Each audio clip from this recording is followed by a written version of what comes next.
কচুর গাছে কোনটা যে কচুর লতি তো খুঁজতে খুঁজতেই মাথা খারাপ হয়ে গেল। তা আসসালামু আলাইকুম ভিউয়ার্স, কেমন আছো? দেশ এবং দেশের বাইরে যে যে প্রান্ত থেকে আমার ভিডিও দেখছো, আশা করি আল্লাহর রহমতে সবাই ভালো আছো, সুস্থ আছো। আলহামদুলিল্লাহ, আমি আমার পরিবারকে নিয়ে ভালো আছি। আপনাদের মাঝে আবারও একটি নতুন ব্লগ ভিডিও নিয়ে হাজির হলাম। ইনশাল্লাহ ভালো লাগবে, আর ভালো লাগলে লাইক দিয়ে ভিডিওটি ফুল ওয়াচ করার চেষ্টা করবেন প্লিজ। আর যারা আমার চ্যানেলে আজকে নতুন তারা লাইক দিয়ে ভিডিওটি দেখার চেষ্টা করবেন। ভিডিওর কোথাও কোনো অংশ যদি একটুও ভালো লেগে যায় তো সাবস্ক্রাইব করে আমার পাশেই থেকে যেতে পারো। আর যারা এই কাজ অলরেডি করে দিয়েছো তাদেরকে অসংখ্য অসংখ্য ধন্যবাদ। আর যারা আমার চ্যানেল নতুন সদস্য হতে চাও তো হতে পারো, ঠিক একদিনের পরে তার পরিবারের সদস্য হয়ে যাব। তো প্লিজ পোস্টে গিয়ে মানে বন্ধুত্ব করো, যাতে আমি তাড়াতাড়ি 24 ঘন্টার পরে ব্যাগ দিতে পারি।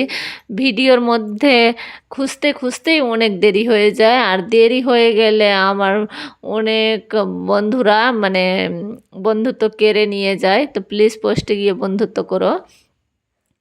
তো এইটা আমাদের মানে আমার মায়ের বাড়ির পিছন সাইড, মানে আপনাদেরকে বলেছি মানে রাস্তার ধারে মায়ের বাড়ি, আর এই একদিকে রাস্তার ধারে মায়ের বাড়ি আর অন্যদিকে এইটা পুকুর।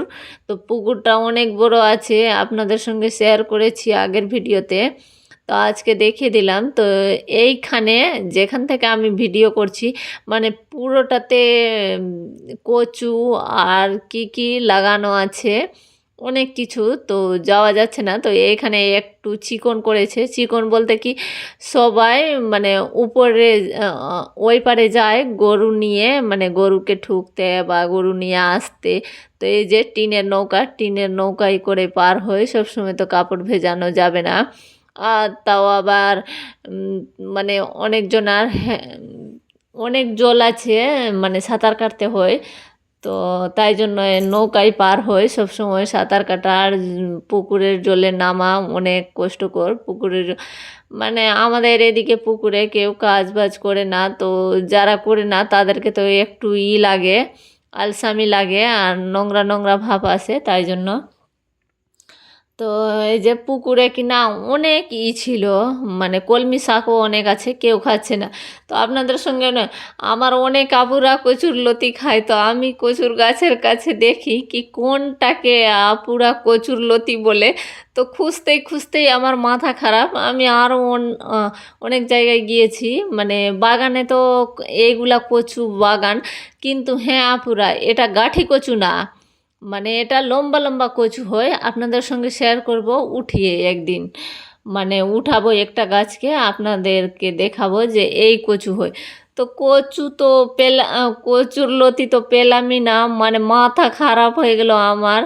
আর আমি সবাইকে বলছি কি মানে কচুর লতি কাকে বলে, তো আমাদের গ্রামে কেউ চিনে না কচুর লতি আবার কি জিনিস, এরকম করে বলে। তো আমি বলি কি না, কচুর লতি খেতে নাকি অনেক ভালো লাগে, আমরা তো কোনো দিন খাইনি।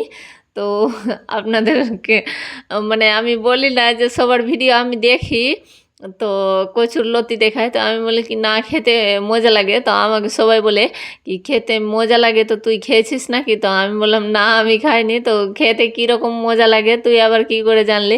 আমাদের গ্রামে কেউ চিনে না কচুর লতি, তাই জন্য আমার খুঁজতে খুঁজতে মাথা খারাপ। তো এই কচু থেকে কচুর লতি বার হয় না গাঠি কচু থেকে, তো আপনারা কমেন্ট করে জানাবেন।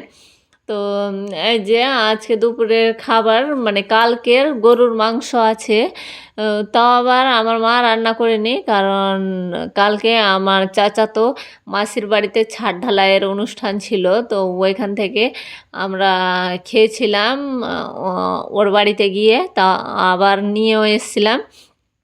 মানে আমি যাইনি, আমার মারা গিয়েছিল, তো আমার মা নিয়ে এসছে। তো রাতের বেলা আমার মাসি তার মেয়েকে দিয়ে আবার পাঠালো।